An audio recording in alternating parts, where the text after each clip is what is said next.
Welcome to Blooming Wand. I'm Emily, and on this episode of Blooming Wand, we're going to dive into Imbolc, Brigid, both the saint and the goddess, this idea of the sacred flame, and the return of light. If you're new here, welcome. I'm Emily. I work as an evidential psychic medium, intuitive healer, and mentor, and I'm so glad to share what I've learned about Imbolc and Brigid with you today. I hope you find it as interesting as I do. So, my birthday falls on Imbolc, and I felt connected to the magic of this great turn in the wheel of the year for as long as I can remember. It's a time when early signs of spring emerge. There's a crocus here and a daffodil there, and I've always felt it was special not just because it's my birthday time, but because of the juxtaposition of tiny spring buds against harsh rains and snows. Early spring blooms seem so tender, but they're remarkably resilient, often surviving freezing temperatures and snow. Now, my mother, who was raised Catholic, always pointed out the significant turning points in the season, and she's the one who told me my birthday was connected to Imbolc and the goddess Brigid.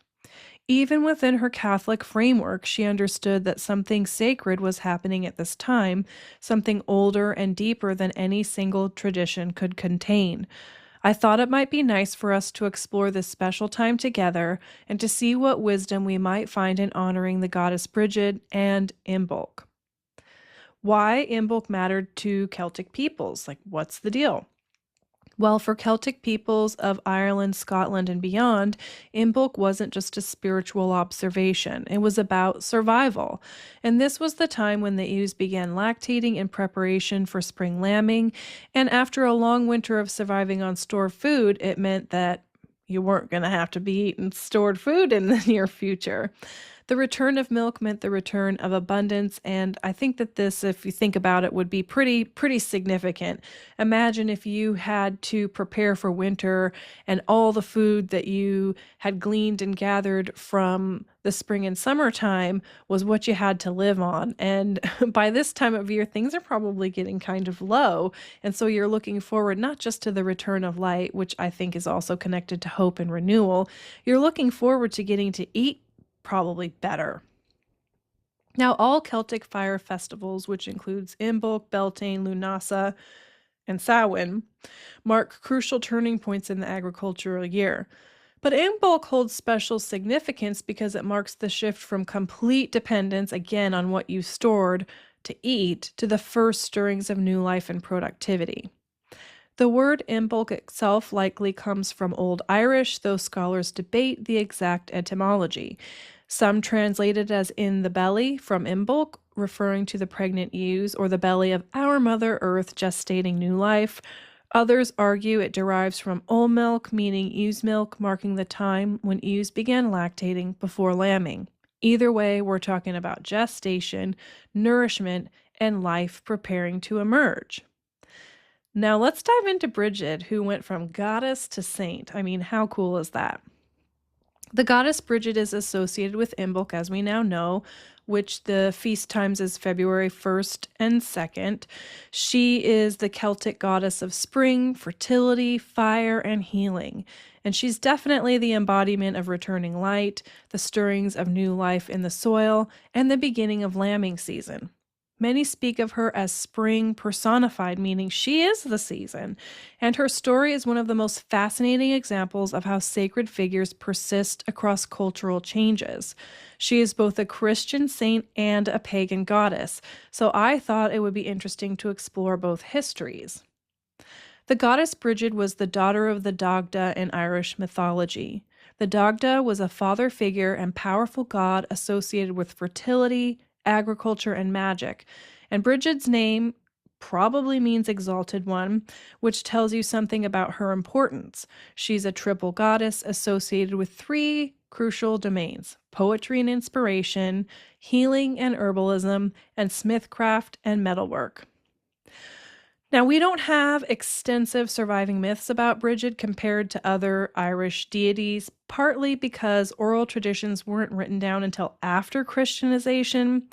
So you kind of have to think about that. Oral traditions obviously are passed down orally from person to person to person. I think oral traditions were often really leaned into during the dark times when you couldn't be out working in the fields. I think people would tell their stories and tell their myths. So there's this idea of things getting written down in that intersection with Christianity. So you have to think about, we might have lost some stuff along the way, but fear not, a lot of things still remain. I mean, Brigid is still with us, and that's telling you something. So she does appear in the Book of Invasions and as well in the Tribes of the Goddess Danu. Both texts worth looking into if you're interested in Celtic mythology. She's mentioned as the wife of Bress and the mother of Roadan, and when Roadan is killed in battle, Brigid's keening, so that's ritual lamentation, is said to be the first keening heard in Ireland, and this connects her to grief, to mothers, and to the transformative power of expressing sorrow. I didn't know about her connection to keening until I was doing research for this episode this year, and I'm really fascinated by that. Obviously, we know she's connected with this idea of returning light, hope, renewal, life coming back into the earth, into soil, but she's also connected to deep grief and the expression of sadness and sorrow and big emotion through ritual weeping and wailing. So we're not talking about gently crying into your hands. We're talking about a bigger, more intense expression of grief and sadness. And that makes me feel like the connection is deep between the light and dark this time of year, between birth and death, between hope and fear. That's why this is such a ripe time to dive into your self-care and spiritual practices. And when I look at nature, I'll talk again about seeing the early spring bloomers. So they are so tiny and tender, and there's even buds on the trees right now, but we're going to experience harsh rains, snow, and freezing temperatures. And I always worry, I'm like, are the buds going to survive? Will we have any flowers come deep spring? Knowing that these tender buds and blooms are going to get buried under snow at some point, more than likely. And yet every year they endure. And so I feel like this time of year reminds me that I'm going to endure hard times and pain and sorrow, and that I can be hopeful and also be holding pain and grief and sadness. And it's Brigid that taught me that when I learned about this keening. And we're at a time, I don't know about you, but where I live in the United States, but also locally in my community, where there's a lot going on. And this time of year is teaching me that I can have my hope and I can have my pain, and they don't have to be mutually exclusive. And that's what I'm going to be kind of playing with through my connection to Brigid at this time. And I wonder what gift she's going to bestow upon you in terms of your self-care and spiritual practice if you choose to engage her. Now, I want to dive into Saint Brigid, but I also want to point out here that if you get my newsletter, I've included pictures of depictions of both the saint and the goddess. If you want to get my newsletter, just go to bloomingwand.com and sign up for it. If you don't want to do that, you don't have to. You can go to my website, bloomingwand.com, click explore, go to the blog, and you can see the pictures there. And I also try to connect you to the resources that I've referenced and things like that on the blog, because I'm obviously not going to read them here on the podcast or on YouTube, but I want you guys to know that you have access to that stuff. I try to be as transparent as I can and give you guys lots of different ways to access what I have to offer. So moving on to St. Brigid of Kildare. So Kildare comes from the Irish Kil Dara, meaning Church of the Oak. And St. Brigid lived around 451 to 525 AD and became one of Ireland's 3 patron saints. She founded a monastery at Kildare, and there are some interesting things to note regarding this. Her monastery kept a perpetual flame tended by 19 nuns, so that flame did not go out. And that number 19 is important because it is connected to the Celtic calendrical system, so it's not an arbitrary number. Her feast day is on February 1st, same as the goddess Brigid, and her monastery is built in connection with the oak tree, which is sacred in Druidic tradition. The stories told about St. Brigid in Catholic writings are striking because they echo the attributes of the goddess so closely. One famous story tells how Brigid asked a king for land to build her monastery, and he mockingly said she could have as much land as her cloak could cover. So she laid her cloak on the ground, and it miraculously expanded to cover acres and acres of land. This mirrors the goddess Brigid's connection to sovereignty and to the land itself. Now, there are numerous stories of St. Brigid multiplying food and drink, turning water into ale, providing abundant butter and milk, and these abundance miracles reflect the goddess's association with fertility and sustenance. And Imbolc's focus on the return of milk and nourishment. So, again, the goddess is associated with milk and the lambing time, so is the saint. And stories speak of her providing milk. Now, one particularly telling story involves St. Brigid hanging her wet cloak on a sunbeam, which held it as if it were a solid beam. Fire and light imagery surround St. Brigid, just as they do the goddess Brigid, constantly and consistently. She's often depicted with a personal flame or a perpetual flame that she's holding in her hands. I guess you could think it's personal. I don't know. But I meant to say perpetual. And one account describes fire appearing above her head as an infant, but it didn't burn anything. Stories tell of St. Brigid curing ailments, restoring sight, and having deep knowledge of herbs and healing waters. Her monastery at Kildare was built near a sacred well, and holy wells dedicated to Brigid, the goddess or the saint, and it becomes hard to distinguish, are found throughout Ireland. And I've visited Ireland twice, and I was delighted to see how prominent Brigid still is in Ireland, and maybe she is elsewhere too. But I happened to be visiting, during the time where everybody was making offering to Brigid, making their Brigid crosses, and I got to see some of the wells dedicated to her, and I loved it. The transition from goddess to saint was so smooth, and I want to touch on this with you guys right now because it's suspiciously smooth. The Christianity that came to Ireland didn't try to erase Brigid. It absorbed her and transformed her and made space for her. And this was likely a deliberate evangelization strategy, but it also suggests something important. Brigid's power ran so deep that she couldn't be eliminated. She could only be recontextualized. That perpetual flame at Kildare, it burned until the 16th century, over 1,000 years. This is almost certainly a pre-Christian practice that continued under Christian auspices. And the fact that women tended it, that this was at the site of an oak grove, that there were 19 of them, all of this points to a continuity rather than a replacement. So, Candlemas, a Christian feast day celebrated on February 2nd, is another example of early Christian syncretism, a clever strategy used to merge existing pagan threshold times such as Imbolc with Christian dates and beliefs to aid conversion efforts. Which the way that this is done throughout different areas in Northern Europe, Northwestern Europe, Ireland, Scotland, and Britain is fascinating to me, how the Christians overlaid everything with more ancient beliefs and practices.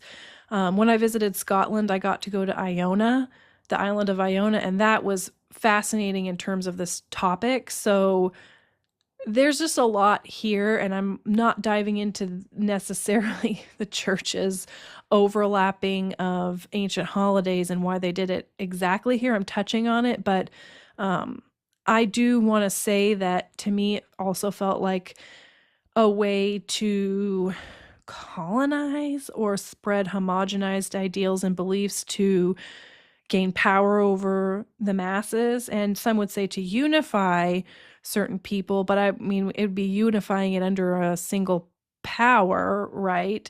Where these groups of people were more locally organized. And I just think that that's something worth pointing out. So the Christian church was doing this on purpose. And so holidays shared central themes, especially Imbolc and Candlemas share central themes of light returning and the purification of winter's darkness. The Christian narrative of Christ as the light of the world easily supplanted the pagan celebration of the goddess Brigid's hearth fire and the sun's return, transforming existing rituals into new, acceptable Christian practices. Now, my mother's ability to hold both Saint Brigid and the goddess Brigid, both her Catholic upbringing and the older knowing that the seasons turn according to rhythms deeper than doctrine, feels really deeply connected to her ancestral wisdom. I feel like some part of her just knew, even though she's raised Catholic, there's something more here. She saw through that kind of facade, if you will, and then she passed it on to me. So now I just think that that's interesting. And it was her particular conversation with me about Imbolc and the goddess Brigid and the Saint Brigid when I was probably a teenager, that it planted something in me that that's part of what we're talking about here, about the Christianization of ancient practices and why that happened and what that meant for my ancestors and my people, what Christianity did to their traditions and how it shaped my ancestral lineage. It's interesting to think about. And now I don't really consider myself Christian, although I've been raised around a lot of Christian ideology and values. I prefer to cultivate my own self-care and spiritual practices, probably because of the way my mom taught me about the shifts in the seasons and how a lot of these Christian holidays came from or were laid over older practices. And I can't say, how could that not have informed the way I approach my spiritual practices today? So I just want to say all of this that this is a powerful reminder that the sacred persists by adapting, and that what's truly powerful in a spiritual tradition or cultural tradition survives across cultural changes, across time, despite the efforts of the church or whoever. And whether you connect with Brigid as a goddess, as a saint, or as both, you're touching on something that has guided people through liminal times for thousands of years. And for those of us with lineages that extend to Celtic lands, it can feel like a homecoming to connect with Brigid by honoring her feast day of Imbolc. Chances are she's been connecting with you all along, and you might not have noticed. As I'm writing this, I'm not only remembering my mother's teachings on Candlemas and Imbolc, I'm also recalling how in my teenage years I used to draw a tree against a purple and pink sky. And this might not seem all that compelling, but it was an oak tree, symbol of Druidic tradition in Brigid, and fast forward to present day where my home now stands beneath, you guessed it, an oak tree. That might not seem all that magical, except for that the tree looks exactly like the oak tree I used to repeatedly draw. And some mornings when I get up to let the dogs out, the tree sits against a magnificent purple and pink sky because it's the sunrise. And it is where my altar space to the goddess Brigid now rests. It's also the altar space to other nature spirits that I like to connect with. But I just have a vivid memory of sitting at my desk in my bedroom as a teenager and drawing this oak tree and a purple and pink sky. And I was like, oh, the sky's got to be vibrant, and just the shapes of the branches. And then moving here and being out with the dogs and looking at the tree and the sun rising and the sky turning vibrant purple and pink and thinking, oh my God, that's the tree that I drew when I was a teenager. And that just made me feel even more connected to this time of year and to Brigid. Now, where I live, kind of leaning into this oak tree, right? Oak trees are protected because they've declined to less than 10% of their historic range and support hundreds of wildlife species. I can vouch for it. There's so much life in that tree that's in my garden. And they're critical to the landscape. And many indigenous peoples of the Americas traditionally managed them with fire, and I think that's very interesting, and revered them as trees of life that provided vital medicine, spiritual centers for gathering, and a staple food source for acorns. So this idea that the oak is sacred isn't just connected to a single cultural tradition. And I think that's why I wanted to talk about how I would just intuitively, repeatedly draw this oak tree, because I think the oak tree is connected to my ancestors and the cultural traditions of the peoples who came before me. And so for me, this adds to the mysticism of my connection to Brigid and the oak tree. It's a reminder to look for the sacred in all that surrounds you. And I'll tell you something, everybody that enters the yard is drawn to this oak tree, not just for its beauty, though that's obviously a part of it. I think it's for its magic. Maybe they have their own unconscious connection to a sacred deity they can no longer name, just like I did. Now, I want to dive into some ways that Brigid can guide us at Imbolc.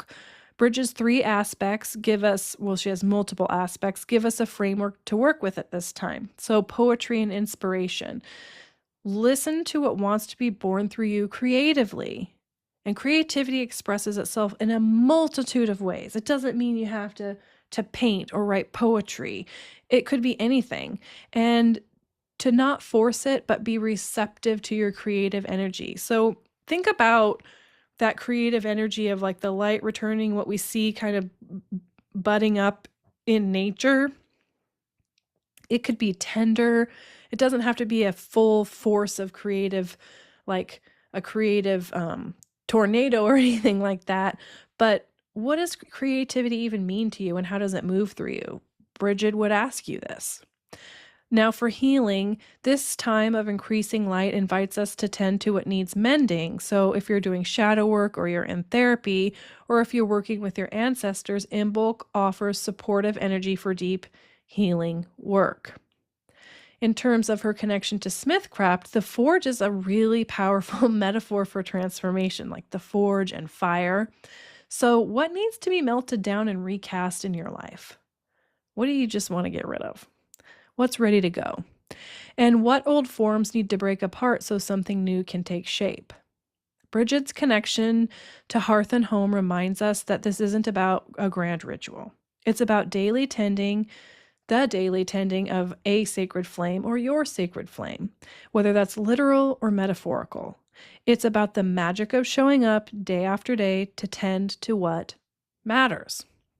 Her association with liminality, so thresholds, dawn, Imbolc itself as an in-between time, invites us to honor transitions rather than rushing through them. Yes, honor the transitions. We can't make them go any faster, so we might as well sink into them.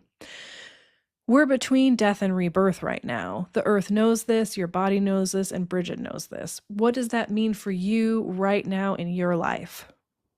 And do share. You know I love to hear from you. You can always shoot me an email at emily@bloomingwand.com. A lot of you do, and we interact about this stuff, but I love to hear from you. So I've written a poem inspired by Brigid and her flame for you to engage during your self-care and spiritual practices this Imbolc. And I wonder what magic and illumination will come to you from engaging not only Brigid's flame, but yours, your flame. And if you want to read this poem during your self-care and spiritual practices at Imbolc, again, you can find it at bloomingwand.com. Click explore and go to the latest blog. I'll have the poem written for you right there so you can reference it. Again, if you're getting my newsletter, you're getting all the links to this awesome stuff, and you don't have to go searching for it. So that's just a little plug for the newsletter. The newsletter is also how I stay the most engaged with the Blooming Wand community. Turns out y'all are love to read and you love to write. But I do still feel it's important to give you a chance to listen or watch through the podcast or the YouTube channel. But moving on, let me read to you this poem, which came to me while I was working on this episode for you. I had to stop and shift gears and kind of let these words come through me. I don't really feel like I take full ownership of the words. Maybe Brigid passed them from beyond through me as a medium to all of you so that we can work with it. I don't know. It's called Tending the Flame. The sacred flame within you began as a spark, a first breath, a shock of love and life entering your small heart when you exited the womb to enter this world. It's yours then, it's yours now, yours to tend. Fire is mighty, but it can be put out. Harsh words, cruelty, pain, grief, suffering that seems like it will never end. These things can extinguish you. Or, and this is the mystery, these things can become fuel. The question is not whether your flame will dim, it will. We are human. We're made of elements that ebb and flow. The question is, can you feel into what your fire is telling you? It might be saying, I'm dimming, I'm lost, I'm done, I'm alone. It might be saying, I'm raging, I'm wild, I am a destroyer. These things are all holy. These are all facets of the sacred primal elements of your nature. Fire teaches by burning. It teaches what can be consumed and what remains. It teaches that destruction is sometimes the path to warmth. That rage can be the beginning of clarity, that the wild flame knows something that the tame one has forgotten. Tend your flame. It is not to make it behave. To tend your flame is not to make it behave. It is to listen, to feel into the heat of it, the hunger of it, what it is asking for, what it is trying to tell you, and how you need to live. When it dims, you do not scold it, you give it oxygen, you bring it rest, you bring it the fuel of beauty, of laughter, of being seen. You give it permission to burn the way it needs to burn. When it rages, you do not fear it. You ask it what it is trying to destroy in you that needs destroying. That old wood, that dead weight, what structure built by someone else's hands needs to burn to cinder and ash. For 1,000 years, women tended Brigid's flame at Kildare, and it never went out. Not because they forced it, not because they controlled it, but because they listened. Because they showed up again and again in the dark, in the doubt, and asked, what does the fire need today? Your life is like this. The spark you were born with wants to become the flame that lights your way, but it needs you to pay attention, to feel into its language, to honor both its dimming and its wildness as sacred instruction. You are the keeper of your own fire, not its master. You are the one who must do the tending and the witnessing. You are its faithful companion through all the seasons of burning. You are the fire that lights your way. Well, that concludes this episode. You know what I'm going to say. Take good care of yourself, get those journals out, and I will see you soon.